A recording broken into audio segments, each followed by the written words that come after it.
welcome everybody to another brand new episode of the Geek Buddies. Hey!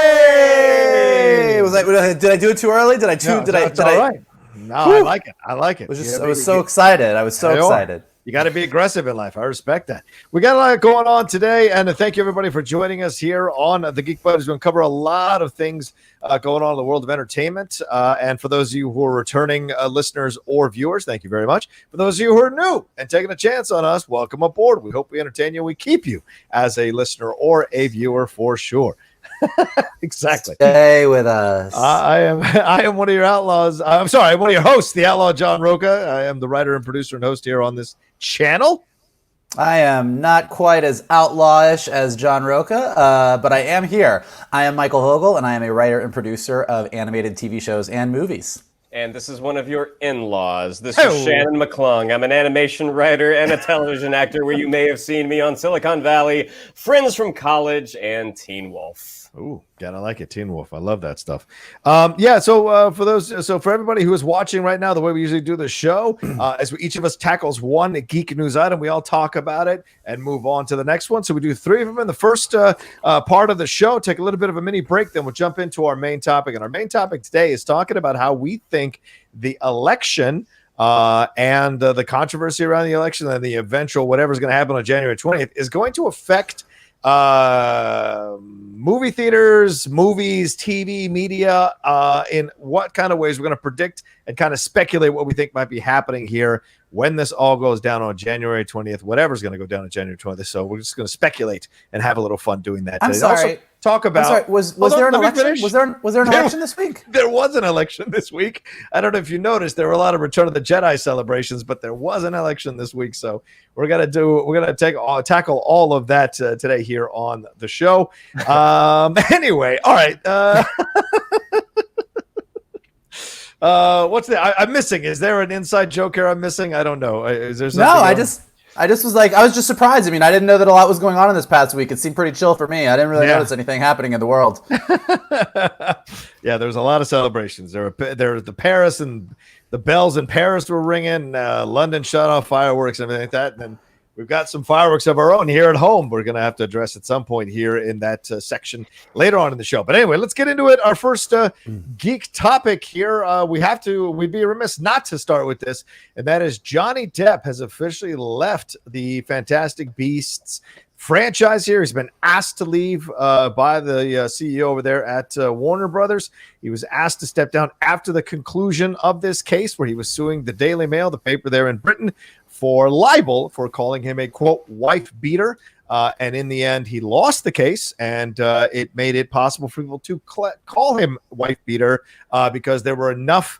The judge found that there were enough believable circumstances where there was not libel here. And of course, some people push back on that who are Johnny Depp fans and don't like that Amber Heard maybe instigated some of this stuff. And there are people who are 100% behind this decision and like that Johnny Depp has finally been called out for what they call terrible predatory behavior and sexual assault behavior. So all of that happening here. And on the heels of that, the studio chief over there at Warner Brothers, Toby Emmerich, asked Johnny Depp to step down. The twist on this is that Johnny Depp agreed to do it and put it on Instagram, but he already had shot one scene from the next film. And because he shot one scene, according to his contract, he was paid for his full participation in the movie. So, Mike, you're an executive. Shannon, you're an actor. Gentlemen, this is a hell of a payday for Johnny Depp for doing one scene, but how much damage is this going to do to him in the long run as a commodity and as an actor? Mike? Or Shannon? Well, I feel like Johnny Depp is kind of a damaged brand prior to this. Okay. I mean, and not even getting into his personal scandals as much, but, you know, Johnny Depp became a huge star because of the Pirates of the Caribbean films. Like, right. he was the go-to guy. I mean, he had done big studio movies before that, but it was the role of Captain Jack Sparrow that made him this uber star. A mainstream star, yeah. Yeah, and since then, like all movie stars, a lot of times that shine starts to dim and dim and dim and dim. Like, he did a ton of movies with Tim Burton, who's one of his favorite collaborators. They did Sweeney Todd, they did Dark Shadows, Edward Scissorhands. Well, no, but that was before. I'm talking about Sin's Pirates, and there was Charlie and the Chocolate Factory. Right. He also did a lot of movies that just didn't do well. Like what was it? Was it The Tourist that he was in with Angelina Jolie? He was in that movie where he played some sort of like, I don't know if he was an English detective, like he was Mordecai. Mordecai, that's what it was. So at the end of the first Fantastic Beasts, when Colin Farrell morphed into Johnny Depp, my memory of this is no one was stoked that it was Johnny Depp. I mean, they had kept a pretty good lid on that reveal, but it was sort of revealed. It was like, oh, him. Right. And I mean, so obviously his personal life was a part of that. But then you watch the second movie, and, you know, Johnny Depp did what he did in the second movie, and the second movie was just really not good. I mean, when we went to the Warner Brothers panel at Comic-Con that year, I mean, he came out and he was dressed. They wanted to kind of do a play off of Loki for the MCU panel when Tom Hiddleston came out in costume. He came out as Grindelwald, and it just didn't have the magic. We don't know if he was possibly under the influence of anything. It was just a very mumbly, stumbly speech that did not quite energize the crowd on the level that Tom Hiddleston did a few years before. So just from the point of view of he will no longer be in the Fantastic Beasts franchise, I kind of think the people at Warner Brothers are like, whew, we got rid of him. Now let's tackle these other challenges, which is getting this franchise back on track. Yeah. Okay. Mike, what's your thoughts on this? Yeah, I mean, listen, you are 100% right, Shannon.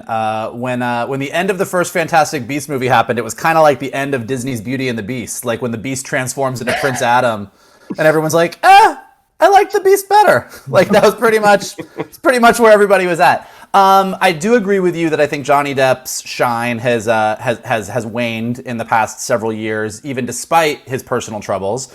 Personal troubles certainly don't help him. I mean, look, from all accounts, like Amber Heard, like not great. Johnny Depp, not great. Like neither of them has to be good in this situation. Like they could both be awful, and it kind of sounds like they both kind of were.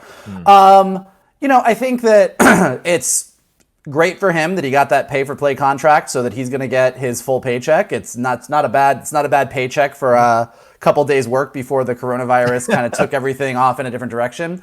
I think that, you know, it's fine that they're going to recast him. It's such a mess. I mean, putting aside all the other messes that Fantastic Beasts and Harry Potter in general has, you have this franchise where Colin Farrell kind of played a character for an entire movie, and in the last scene was revealed to be Johnny Depp, and then Johnny Depp's going to play this character for one movie, and then in the next movie you have someone else playing him. Like, the entire Colin Farrell reveal was kind of silly and wrong-headed in the first place, and so you kind of have three different actors in three movies playing this character who's supposed to be one of the giant dark wizards pre-Voldemort in the Harry Potter world. It's like, like all things with Fantastic Beasts, it's really just kind of feeling like it's all falling flat. You know, even as a hardcore Harry Potter fan, I really had to convince myself to enjoy the first one for what it was. And the second one was such a narrative mess across the board that I couldn't even get excited about that. I mean, it was just, you know, oh, it's Dumbledore. Oh, it's Grindelwald. Oh, nothing makes sense in this movie. Right. And so between all of that and J.K. Rowling being racked by controversies, no matter where you fall on it, no matter your opinion on whether it's right or wrong or whatever you think, the fact of the matter remains, like, J.K. Rowling does not have the shine on her that she had either. I think Warner Brothers is just like, fuck, man, what do we do with this franchise? Like, I think if they could figure out a way to gracefully exit out of all of it while maintaining their relationship with J.K. Rowling, so they could do, like, they're not going to let go of Harry Potter. Right. That is, at least for the moment, despite people's opinions about J.K. Rowling, Harry Potter, out of all the franchises that we currently have existing in the world, is one of the big ones. So they're not going to let go of that anytime soon. As we've discussed in the past few weeks, and we discussed it on the live show last week, they have to have an eye on Cursed Child and looking at the main cast and figuring out when they're old enough that they could try and make money off of that. And so they want to maintain that J.K. Rowling relationship. But man, and actually interesting on that front too. I mean, like when the Johnny Depp controversy sort of first came up, J.K. Rowling was very much vocally spoke up in defense of Johnny Depp, and this time she pretty much, I feel like she saw that was a losing battle and decided to let that one go. So at least we know she can let go of something sometimes. Well, she's got a lot on her plate, that's for sure, defending herself. So you add this to the mix. One step is maybe it was a step too far, but you make a great point. Great points you did too, Shed. I mean, this idea of like how he came to fame and now how his star was waning, but also what this means for the franchise as a whole. This feels like, not to use a term, a cursed child, not a cursed child, but a cursed franchise for sure. At least in this section, and I feel like the thing with Johnny was easier to handle in terms of asking him to step down. And Johnny was probably like, yeah, I don't want to deal with this. You're going to pay me my full 8-figure salary. All right, peace out. I'm out.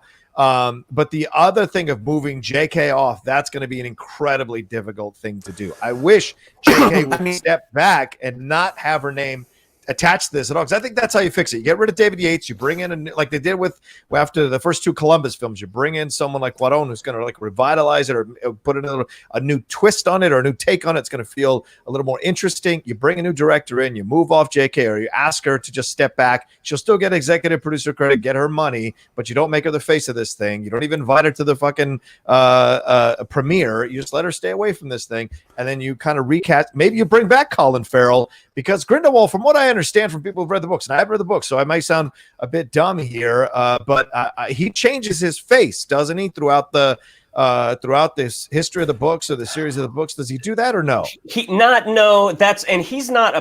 a big presence in the books. He's talked about in the past tense. Okay, so they don't talk about him having different or anything like that. No. Mm-mm. Okay. Well, he is a grand wizard, so changing faces, I'm sure, is probably not that difficult for him. Yeah, but that could be a way to cover it. I don't know. Yeah, I don't think the recast is that big a challenge. I mean, he has it's been established that he can disguise himself. Clearly, as we saw in the first movie. I don't think that's the big deal. It's just more getting the franchise back on track, which, I mean, from the beginning, Fantastic Beasts did not deliver on what the fans were really hoping for, which was another exciting chapter in the Harry Potter world.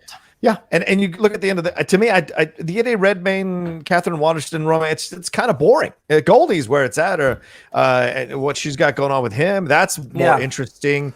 Even though they kind of betrayed her in the second movie, her character's second movie, do something kind of also, right? Yeah, I mean, massively. But but I think you bring in also the storyline, the homosexual storyline. Look, it came out of JK's mouth, so Warner Brothers can't keep tiptoeing around this. This is 2020.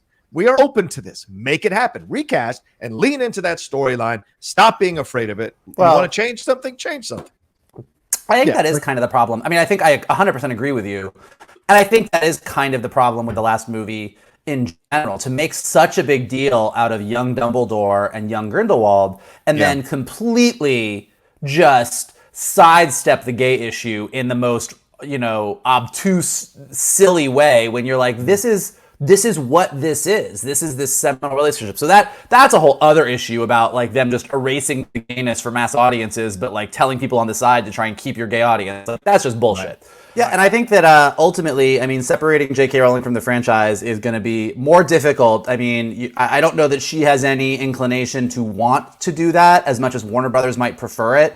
And ultimately, as far as a lot of people's issue with J.K. Rowling, although her name being off of it is helpful, a lot of people's thing is they don't want to give her the money. If they're going to give money to a franchise, they'd rather give it to something else. So even without her name on it, I think that's what's going to be interesting to see how the Harry Potter game for PS5 does, or the Hogwarts game for PS5 does, because that one, they've kind of gone out of their way to say, even though it's inspired by the universe of Harry Potter and J.K. Rowling, there was a lot of other creative names on it. Yeah. And I think that if the PS5 game is really successful, despite the fact that there are some people that don't want to give her money, that will be a sign that if you can minimize her, people are willing to accept Harry Potter. Yeah. So I think the PS5 game is going to be a good indicator, but I wouldn't be surprised. I mean, what was the original?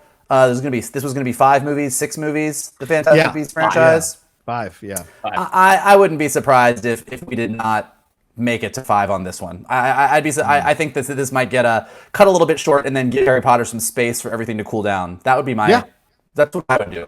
Yeah, and then bring back the old cast, or maybe for the Cursed Child, maybe you do something like that, and that's a way to revitalize and get people back interested in it with the actors and the characters they fell in love with in the first place on screen. So that's certainly possible, and we'll see. I mean, we'll see. It sounds like they're going to press forward on this one, and maybe they make the right changes and do what they need to do for this. But I think this is the last we see Johnny as Jack Sparrow, or obviously we don't see him as Grindelwald again, but this is probably it for him, don't you think? And he'll have to kind of maybe go back to independent films for a while, I would imagine. And I know there are some people who are watching who are going to post stuff in the comments segment. You got to read what about Amber Heard did. We're not choosing a side here. We're speaking about what's happening here with him in this situation. So whatever side you're on, this is actually what is happening, and so that's what we're addressing. I just want to make sure, because sometimes people post links and it's like we're not choosing a side here, just talking about. I mean, look, I think Johnny Depp still has a lot of years as an actor left in him, and there's a lot of time that can go by, and so I wouldn't count him out for roles in the future for him to make a comeback after all of this has died down. But I do think that at least for a while, he's going to have a challenge, kind of booking the big stuff. Yeah, agreed. All right, Shannon, what's our next thing? Yeah, so we got 2 big bits of video game news. First, let's start off on the good foot. We got another trailer for Spider-Man Miles Morales. Now, this game is a spin-off of the Spider-Man game that came out for PS4 just a couple years ago, and the trailer, hot dog, that thing looks awesome. I wish I were better at the Spider-Man game that came out previously so I could enjoy this game. I will certainly give this one a try, but I don't know if Vogel remembers this. I played it at Mike's house, and Spider-Man has never done more running in his life when I played, because I couldn't quite get the web swinging down. But it is going to be coming out for the PS4 and the PS5. And now on to the bad foot. Marvel's Avengers from Square Enix has apparently lost more than $63 million for Square Enix. They announced this game, several years ago. People were so jazzed because we'd never gotten a proper Avengers game. And then when the first trailer came out, it was just like, something ain't right. The character design looked really, really wonky. It looked like something that you would maybe see on like the PS3.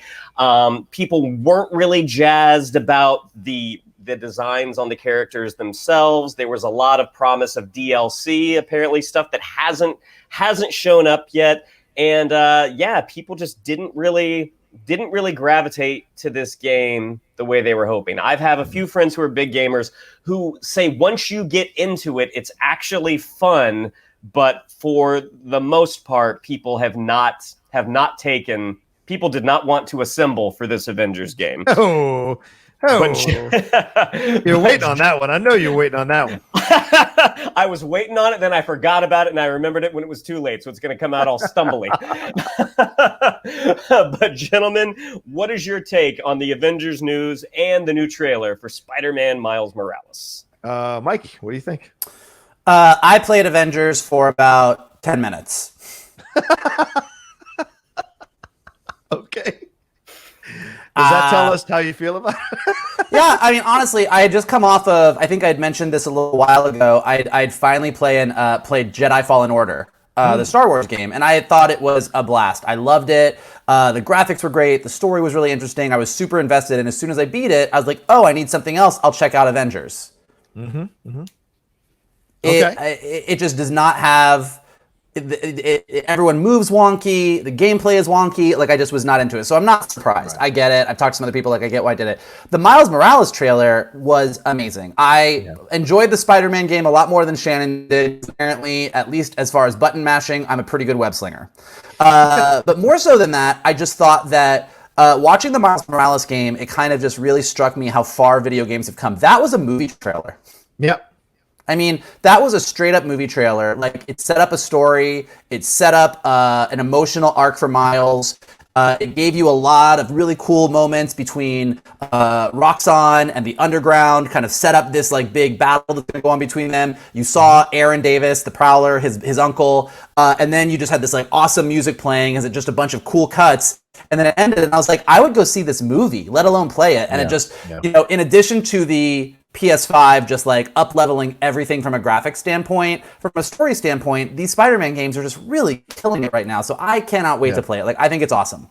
Yeah, I'm excited for it as well. As we're recording this, and as you guys might be watching this, I have Yuri Lowenthal coming on to be my guest on the Outlaw Nation show, and we're going to talk about this, and we're going to talk about how cool this was for him to see happen. Because of course he was the voice of the PlayStation Spider-Man. So what was like for the Miles Morales thing to take off and stuff. I'm not sure how much, if he has anything to do with it, if he plays any part in it. I haven't heard anything like that. So, but it's going to be fun to talk to him about it for sure. Because it's awesome. I got a PS5 coming this week. I'm definitely going to be buying that Spider-Man game to play, both the Miles Morales one and Yuri's game, and have a little fun with that. But the 22-minute, they released, for those of you who don't know, they released the first 22 minutes of the game on YouTube, but you can go and watch the first 22 minutes of the game. It is awesome. The graphics are incredible. The character work with the voiceover work is fantastic. The scenes they show you, the stuff they put you through, the graphics, the look of it all, it's just fantastic. So, every once in a while a video game comes along and it just hits all the right buttons for enough people that it becomes a sensation. And this one looks like it's picking up right where PlayStation 4 Spider-Man left off and going next level with it, with the Miles Morales stuff. And, people love Miles Morales as a character, and I haven't seen him be treated badly when he's jumped off the pages into different media with Spider-Verse and now this. So this could, we could be looking at a future where Miles Morales starts to rival in the pop culture mainstream. When people think of Peter Parker, they also think of Miles Morales at the same time. I think it's still this, but there is coming a time where it could equal out, and something like this helps that happen. I think when you look at some of our friends' kids, I think we might have already passed that point. For our kids, right? But some of the mainstream people at this age, maybe not yet. But I think eventually we will get there when we all die off and the next generation rolls up in here. They're going to see Miles as equal as Peter Parker, which is going to be fun to see. And Spider-Gwen as well. Got to throw Spider-Gwen in there as well, for sure. Yeah. As far as the Avengers thing, I didn't play it. That trailer was terrible. It never got better. The voiceover work never got better. And so I'm not surprised that it lost money. It just literally was a dud from the first trailer they dropped all the way till now, so no surprise that it didn't do well. But I hope this motivates people when you see something like Spider-Man versus that Avengers in the video game community. Like, you got to come correct now. You can't just put superheroes in a game and think people are going to go gaga for it. You really got to work hard. Like you said, Mike, the cinematic approach to it, you have to really embrace that, because that's what they're looking for nowadays. Fans are. So there you go. And it's interesting the way you put that, John, that you can't just sell the game on the name of the character anymore. Like for a very, very long time, that is what video game developers did. I was the king of buying the video game tie-in to the superhero movie that came out. Like I had I had the Batman Begins video game, and it wasn't good. But it wasn't until Batman Arkham Asylum came out that you could see, like, oh, this is someone really taking advantage of everything in the world of Batman, his rogues gallery, the technology that he has. And that's what the makers of the Spider-Man games have done as well. They're really leaning into the fact, like, what is it like to swing through the buildings? What is it like to fight as Spider-Man? And so if you see going forward, like you see video game developers understanding the wealth of material at their fingertips, hopefully we will be getting more and more good superhero games. Yeah, we shall see. All right, what's our next thing? All right, well, next thing, don't know if anyone has heard, but we might have a COVID vaccine on the way. A little bit of news that came out in the past couple of days. Pfizer has announced that its COVID-19 vaccine is coming, and it might be 90% effective. It needs to be 50% effective for the FDA to approve it, and so 90% is huge, and obviously would be a giant sigh of relief for the entire world. But for our specific Geek Buddies purposes, it is also a giant sigh of relief for the movie industry. IMAX CEO Richard Gelfond told The Hollywood Reporter, his way of putting it was, Pfizer said this is a game changer in terms of a public health issue, and I think this vaccine is also a game changer in terms of the movie industry. No one had a time frame before. This announcement puts bookends on it. And so what he's really saying, and what all the movie theaters are saying is, even though there's a good number of movie theaters open right now in the United States, depending on where you live, there's not a lot of movies coming out. Aside from Tenet, there haven't really been any new movies. They've been doing some library content. At Halloween, you could go see Addams Family or Hocus Pocus, but there's not enough newness out there. And with a lot of the recent announcements that we've talked about, like Disney deciding to release Soul on Disney Plus on Christmas Day, a lot of the movies that they were counting on for the holiday season are going away. With the idea that there's a vaccine coming, and that by March, April, it's something that will at least beginning to be out there. You know, there's a lot of questions about how long it'll take to get the vaccine out to everybody, who gets it first, how do we distribute it? Obviously, essential workers and healthcare workers first, then the elderly, but like at what point can any of us go to get it? But I think just the idea that there's a vaccine that exists and that it is 90% effective. And if it does begin to get distributed, I think that's going to go a long way towards consumer confidence and people believing that they can start to go out again. So for movie theaters, this is huge because most movie theaters, they are already obeying, depending on where they live, whatever those COVID guidelines are. You are sitting 6 feet apart from people. You do have to maintain social distance. You do have to wear a mask, but people are just afraid to go. And so I think this is an idea that this is going to get people more confident, and it will get studios more confident to allow movies to be released in theaters and not go to VOD. And so it's going to slowly actually rebuild the movie industry that has been super decimated. So really good news for the world, first of all, good news for the movie industry, and assuming that that is good news for the movie industry, good news for the geeks that like to go see movies in theaters, which be us. True. Well, yeah. And around the same time, it was announced, Regal announced that they were going to shutter the rest of their theaters that had remained open. I mean, one of the, they had some theaters in New York open. They had a handful in California open, one being very, very close to LA, which was in Irvine, that I believe it said in the article on Thursday, like they are going to go ahead and close the rest of those theaters, which, I mean, just such a bummer. I mean, you understand it from a business perspective, but it's just so disappointing because it's like, oh God, it felt like we were this close to getting back to normal. Just being able to sit in a movie theater again and have some popcorn. But yeah, news of the vaccine, like that's awesome. I mean, here's hoping it goes through everything it needs to go through and that it will be able to get the world back to some sort of normal again, because, I sure, along with missing movies, obviously, I miss being able to see people. I mean, I know we've all been pretty lucky that we do have a group of folks that we can socially distance. We can meet at a park. We can meet on a patio. But God, I miss being in like a crowded restaurant, just being able to look around and just sort of being able to feed off the the ambient energy from other people. So yeah, man, here's hoping that this vaccine goes through. I miss your laugh. Yeah. I miss your smell. When this is all over, we should get an apartment together. Wow. Whammy! Whammy! Why don't you sit out a few plays there, champ? No, listen, these last couple of weeks, I got to be honest with you guys and honest with the fans as well. These last couple of weeks have been kind of tough for me for the first time ever since we've gone into the lockdown. Like I've started to feel that sense of depression or the sense of sadness or not being able to, and I can go out and see people. Like I've been in crowded Costco's here in San Diego, crowded Targets or whatever, but it's different than being around your friends and hanging out and letting loose and drinking and blah, blah, blah. And Lord knows I'll drive up to hang out with the group to do whatever. That's not an issue.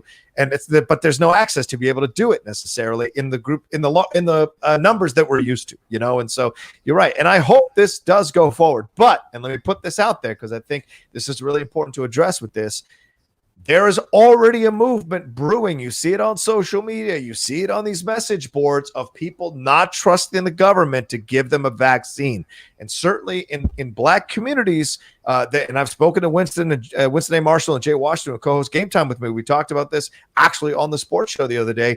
They said, there is a inherent sense of distrust because how Black people have been used for experiments in the past or the first to get infected with things to test out if it works for the overall white majority in the country in decades past. So there is this fear because a lot of COVID really affected the inner cities and the Black community, Latino communities very severely. So this is the numbers were higher in those communities than the white communities. So, and then there's suspicion. So the fact that there's suspicion and there's worry, and then you're hearing it from some people on the right that they're not going to take a vaccine. No one's going to make me take a vaccine. And I'm sure there are people on the extreme left who are hardcore hippies or whatever. It's like, no, don't touch me with that stuff.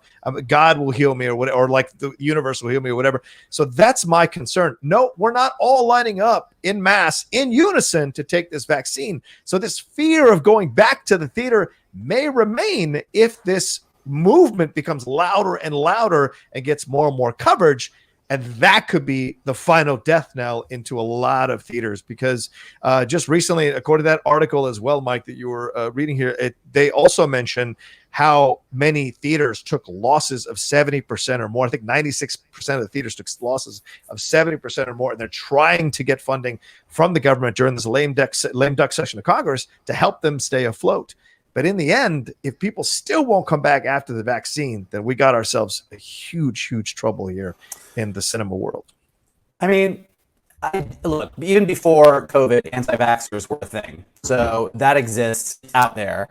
I do think that, at least a lot of the people that I've talked to, a lot of the people that I hear on Twitter, a big part of I'm afraid to take a vaccine is tied to current administration.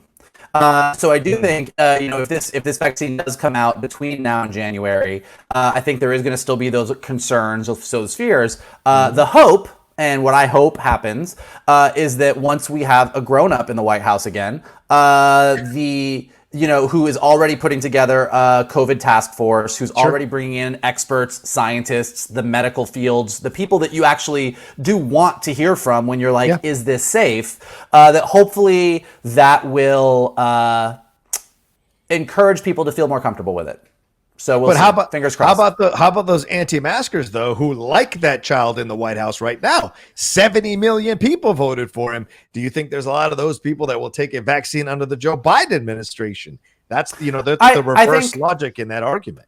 I think there are absolutely people who voted for Trump who will refuse to take a vaccine or think that the Democrats are doing something, but I don't think it's 70 million. I don't think that 70 million people are all going to decide not to take a vaccine or all of a sudden not trust the government. When you look at and this is what we're going to talk about in a few minutes, but when you look at the election on either side, look, there are the people on the extremes for both the left and the right that Fox, CNN, MSNBC, every media source loves to put on television. And then there's the, millions of Americans that are somewhere in the middle. And I think a lot of those people chose to vote a way that I didn't choose to vote. And that's part of the way democracy works. But I do think those people will still, listen to science, or at least one would hope.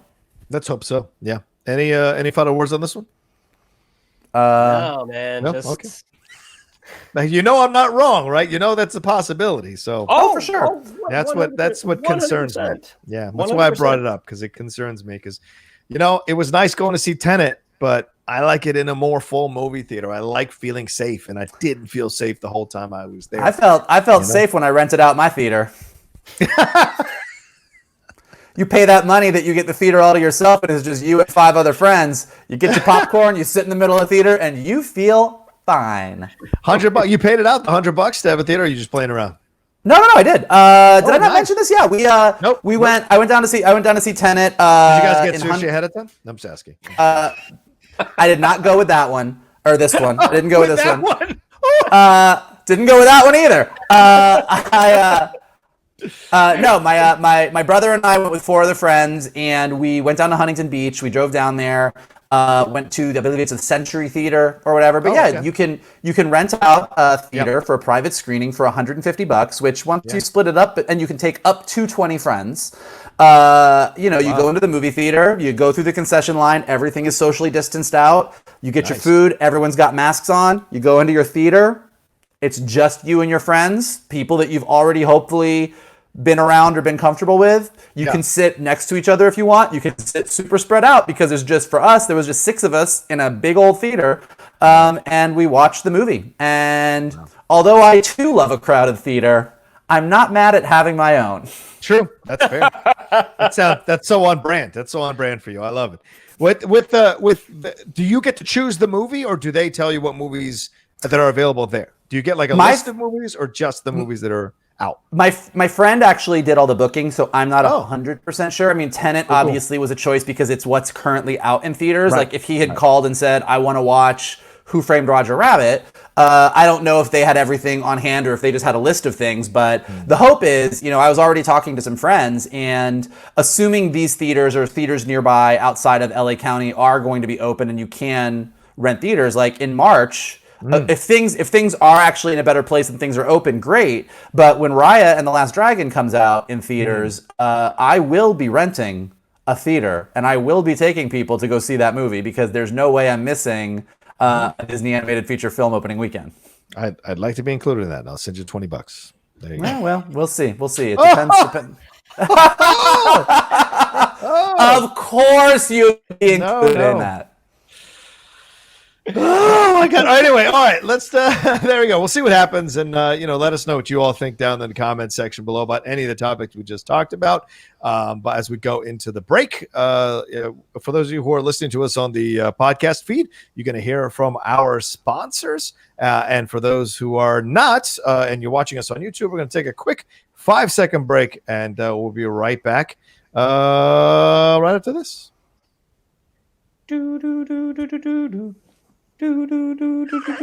This really? This one? This one's off. Russia! I mean, like, at first I thought it wasn't on theme, but then given what we're talking about, I felt like it was on theme. Like I just kind of went back and forth on that through the break, but I'll give it to you. I'll give you that one. I was more referring to your internet. It is under pressure and under delivering right now.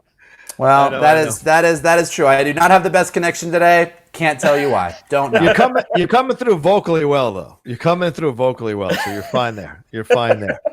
All right. So for those of you listening at home, I sound great. For those of you looking at me, I apologize for my hideous appearance today. Oh my. Beast. All right. So with our main topic today, we're going to get into, people's reaction to the election and what we see now going forward here. There's a lot still going on. Let's address it all here. Joe Biden was officially announced as the president-elect, got enough electoral votes to cross that 270. And there were a lot of celebrations that happened globally around the world celebrating Joe Biden's election. And what we term as election. Of course, there is the other side. President Donald Trump has refused to concede.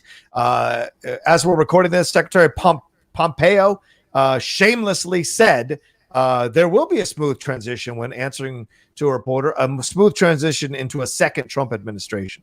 And that is the kind of thing that we're dealing with here. But we want to focus on the positive nature of this election and what we see coming now as a celebration, possibly of creativity over the next 4 years, and what we anticipate we might see from the media overall and from creators overall over the next 4 years.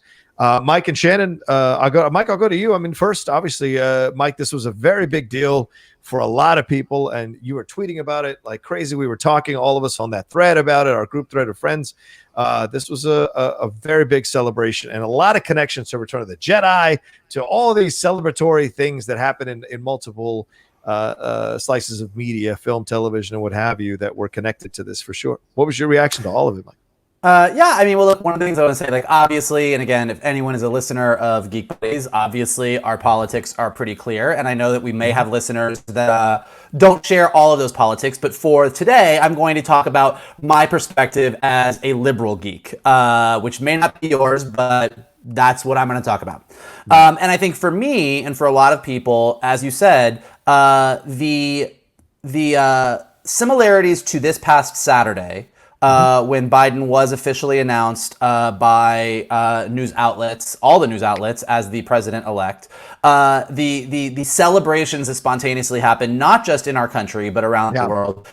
You could not deny the similarities to the end of the special edition of Return of the Jedi, when the entire galaxy was seen celebrating the fall of the Empire. And I think that throughout this presidency and a lot of the challenges that people have had, you've constantly seen geeks falling back on the stories that we grew up and still do love and enjoy. So I remember when Trump was elected in 2016, I dropped a Dumbledore quote. And I know that people have looked at, Dumbledore's army and Harry Potter, fighting against, disagreeing with the Ministry of Magic and insisting that something bad is coming, or, Sam and Frodo taking the ring to Mount Doom and the Fellowship of the Ring, or Sam's giant speech about the darkest days leading to a brighter dawn. And so I think that throughout it, whether it be Harry Potter, Star Wars, Hunger Games, take your pick. We have so many stories of a plucky group of people standing up to the authority that is abusing power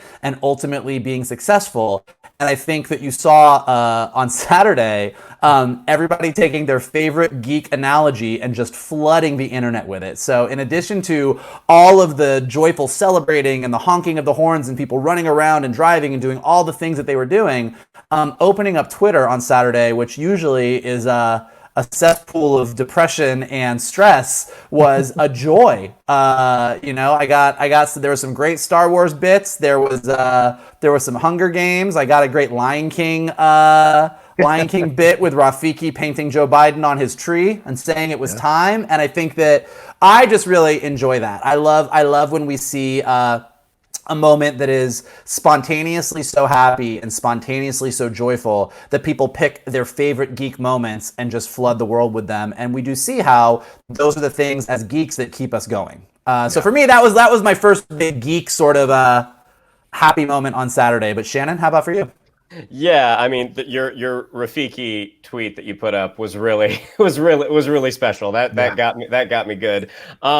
I feel like what the last week has been is the third act of a movie where it looks like on election nights, even though we had kind of been told that it's up front, it's going to look very good for Trump because most states are counting the in-person votes first, and then the mail-ins will come in after that.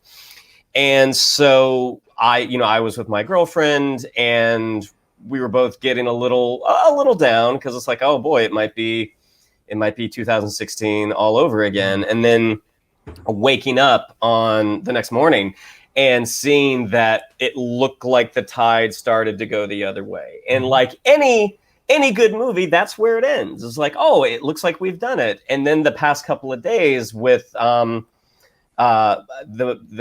majority of Republican senators not acknowledging the win, which they have gone on record to say the media does not say who the president is, the government does. Right. And then you hear from Senator McConnell from Kentucky saying that the president is well within his rights. To Pompeo's announcement today, it's suddenly we're in the John Woo fourth act, where it's the movie is continuing to go. It's the speedboat chase at the end of Face Off. Like we thought the movie was done, but the action is continuing. Yeah. So, I mean, I choose to focus on the positive because we've just had so much negative this year. Yeah. That I think focusing on that is just, that's a fool's errand. There's no light at the end of that tunnel. So, here's hoping. Yeah, and I'll take that. Our geek movie or geek series analogy one step further. Whoa. Sorry about that. What's going on right there with that flashlight? You just take a picture of yourself? No. Sometimes when the sun goes down a little bit, I have to adjust the lights. So, okay, sorry, go ahead. I thought the Babadook just showed up in this thing. There is no election. What? Hey, what is happening? There it is. One of the things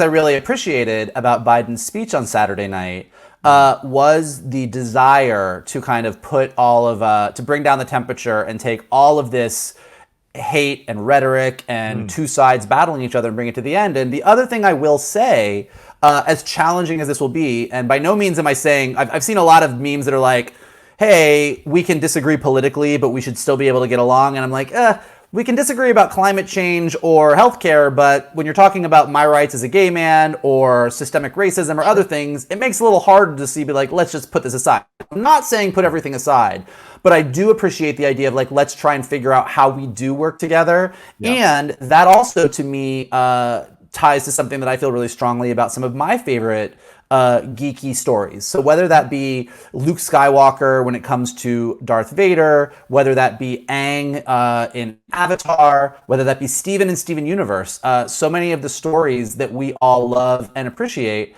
or Superman, and the reason that I like him so much, do involve characters that try to find that redemption moment even in their worst enemy. And again, I'm not saying that's easy. I'm not saying we all should. I'm not saying anybody should even desire to do that, given a lot of the things that have been said and done. But I do think that for us to move on as a country, that eventually we've got to figure out some way forward. And I thought Biden's speech was really good. And again, it did really make me feel Steven Universe, Luke Skywalker, Aang, you can go down the list. And so, I'm more of a Superman. There's plenty of Batmans and Punishers out there in the geek world as well. And I think there's a lot of room for everyone's opinions on that. But that was another thing that I really liked. Yeah, I agree. I thought it was great to see everybody celebrating. I'm of that age now where I'm cautiously optimistic about everything. I don't take anything for granted. I don't go too celebratory unless I actually see the victory fully. And so for me, I was kind of the lone holdout in a way. I felt a little bit with some of the celebrations I saw going on. All right, I was envious that I couldn't feel that way. I was envious because this guy has shell shocked me and put me in essentially the room like Brie Larson for 4 years. And so I don't put anything past these people and this administration. And we're seeing it now with Pompeo and some of his other stuff. So you worry about that. But what I choose to focus on now is hoping that eventually dies down. And we see this explosion of creativity, this feeling that people feel like me who feel like they've been in a little bit of a cage, for lack of a better term, and actually a probably applicable term for the last 4 years, a figurative cage. And now, that you feel like that maybe we're out of this. And you've got a president you can just kind of tune into and also realize and hope he's doing the right thing and default that he's doing the right thing and can focus on creativity. And so I hope that there's this a happier explosion of joy in some of the media we're going to see coming down the pipe. Because the last 4 years, there's been a lot of kind of really dark media, kind of dark stuff, which is good to explore. I think there's nothing wrong to explore that. But I also think it would be nice to kind of get back to that place of joy and happiness and expression of unity and expression of goodwill towards each other. And especially as we walk into Christmas, we're not that far away from Christmas season starting. I for the first time ever this year, I let myself listen to a Christmas song the other day, and it felt great. It was right after the election. It felt great to listen to a Christmas song and have some kind of hope. Mariah Carey thanks you as she fills up her bank account once again this November. Respect. I mean, Jessie J has a new album, and that's an interesting experience to listen to Jessie J Christmas music. I'll tell you what, Jingle Bells never sounded like that. Anyway, what were you going to say, Mike? No, I was going to say, along those lines and along coming out of that darkness that a lot of people have felt, as we're using these movie analogies, we're talking about Star Wars, we're talking about The Room. I love Mel Brooks. I love Mel Brooks a lot. I love Mel Brooks movies. I think they're very funny. And I think no matter what side of the political spectrum you sit on, when you see a real-life Mel Brooks moment happen, you got to take a moment and laugh. And I'm talking about Four Seasons Landscaping. And I have to say that in the list of 2020 things that have happened in 2020, Rudy Giuliani and Trump's lawyers saying they were going to the Four Seasons to make an announcement, but then correcting it to say that they were going to Four Seasons Landscaping, and Rudy Giuliani finding out that the media has announced Joe Biden as the president-elect as he stands at a landscaping company that is between a adult bookstore and a crematorium is probably my favorite thing that has happened this year and is straight out of a classic Mel Brooks comedy. So much so that, and then to add to that, I just want to say, as we're talking about geeks and geek communities, props to the furry community who then proceeded to build Four Seasons Landscaping in VR as a hangout spot and all hung out as their furry avatars. Because you know what was missing? In the landscaping, adult bookstore, crematorium moment was a bunch of furries hanging out as well. And so really, this is my favorite part of 2020. And I do think that where I do love the internet and where the internet has really saved me a lot in this past year is in our darkest hour, y'all are some funny motherfuckers. True. And there has been... There's been an ability to laugh at even some of the worst things that have happened as we've been struggling, because sometimes you have to. Some things are so hard, some things are so upsetting, and the internet has been a great tool for spreading good information, getting the word out there on horrible things that have happened that we all do need to get behind, and it's been a good tool for that. It's also been a big good tool for misinformation and for Russia and China to spread misinformation. But I will say that like the laughter that I have derived from some of the really, really good humor, including, actually, we all know, because we are geeks, Natalie Portman's famous line from Star Wars, "This is how democracy dies," with thunderous applause. Yeah. But I really appreciated them redoing the meme this week and saying, "So this is how fascism dies, between a dildo shop and a crematorium." Yeah. So that's I suppose that's right. And let's hope it doesn't die for sure. But yeah, that was very funny. What do you think, Shannon? What has been your? Because you've got people who are on one side of the fence that you're connected to, and people on the other side of the fence. I'm sure there's been two very strong, extreme reactions to this situation. And so, do you envision the possibility of going forward and maybe finding a little bit of more common ground, and we start to kind of go back to a little bit of normalcy that happened in years past? I mean, right now, I choose to hope, but it's especially at this moment, it's very difficult to imagine that happening, or at least happening quickly. We live in such a culture of whataboutism. You guys were doing this, so now we're doing that. And then, well, you did that, so now we're doing this. Mm-hmm. It's really sad. I mean, I grew up in Orlando, which is a bit more red. Well, the state is a bit more red. I think the city is pretty blue. But there are definitely people on my, Facebook timeline who, I haven't spoken to in, 20 years. Yeah. Who have some very extreme opinions about what's going on. And the want to say something is there, but at the same time, I try to practice restraint because I don't think I'm going to be changing anyone's mind over a Facebook comment. Yeah. But at the same time, I'm like, I don't feel right doing this because this person, we have not spoken to each other in 20 years. Right. To now pop up and say, you're wrong and here's why you're wrong. I would love to get back to a place of civility, and there are definitely people on the other side that I do have civility with. I mean, I have family that voted the other way, and some of them we can have a conversation, and some of them we can't. But overall, I wish people would recognize that overall we all want basically the same thing. We want the country to do well.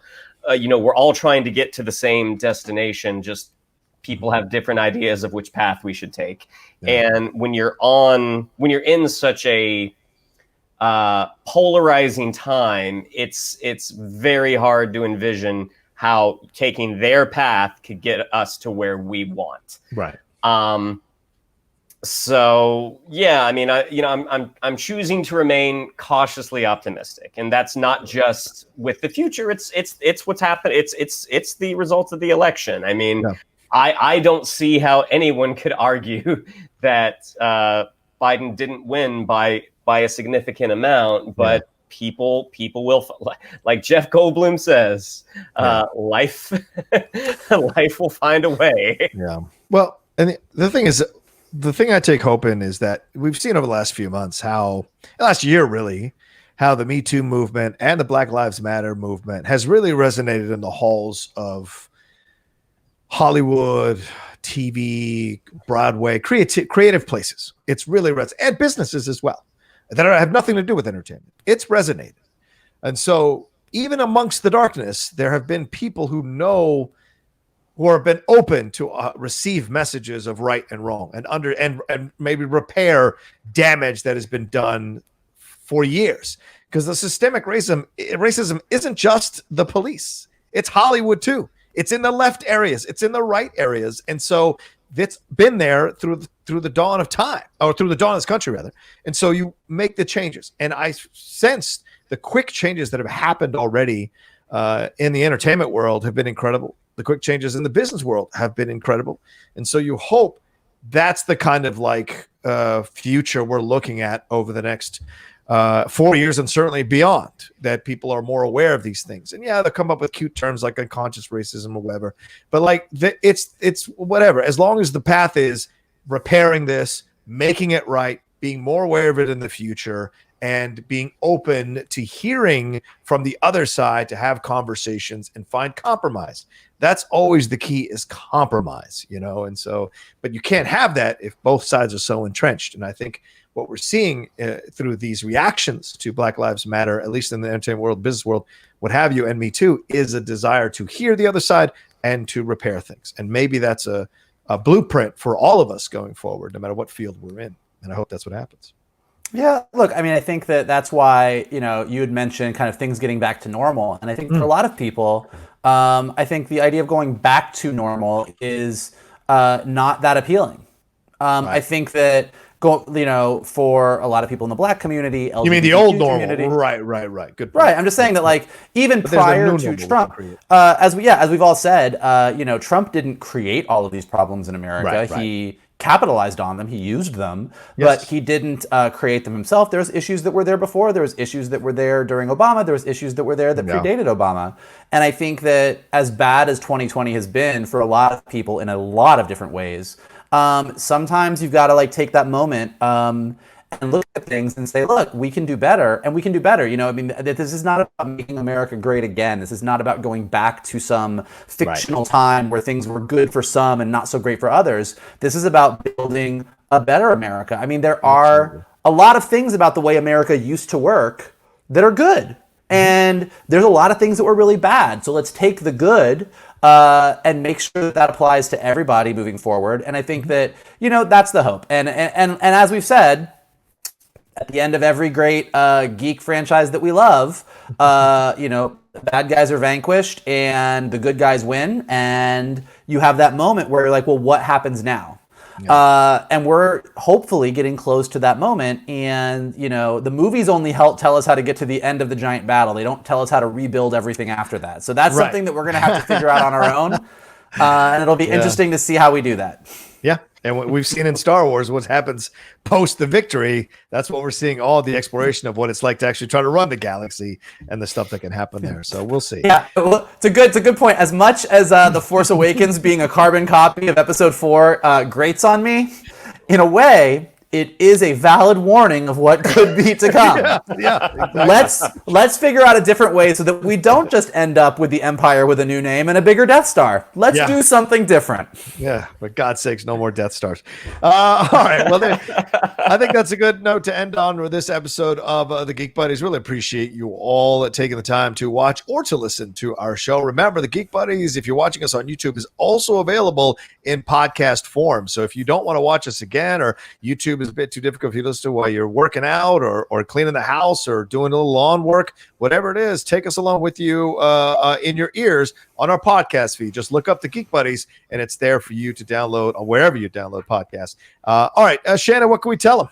Yeah, if you'd like to follow us on social media, on Twitter, it's @geek_buddies, on Instagram @the_geek_buddies. If you'd like to follow me on social media, on Twitter, it's @Shannon_McClung, on Instagram @Shannon the Geek Buddy. If you would like to follow Mr. Vogel, it's @MKToon. If you would like to follow Mr. Rocha, it's @The Rocha Says.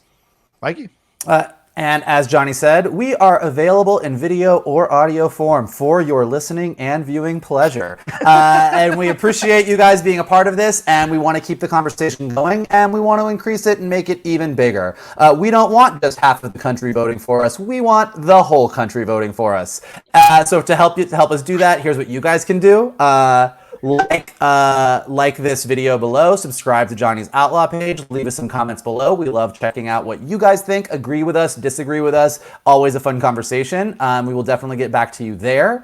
If you are listening to us, as Johnny said, on Anchor or Spotify or Apple Podcasts or wherever podcasts are sold or downloaded, go ahead and give us some stars there, give us some rankings, leave some comments. It helps us go up higher in the lists as people search for geeky things to listen to. And we want everybody to be able to find us. And the greatest thing that you guys can do is share this video on Twitter, share it on Facebook, text it to your friends, say, check these guys out. And there you go. May the force be with us all. Yeah, that's for sure. As we walk into a new 4 years, may the force be with us all. All right, thank you all so much for joining us. That's it. We'll be back next week with another brand new episode of the Geek Buddies. Hey!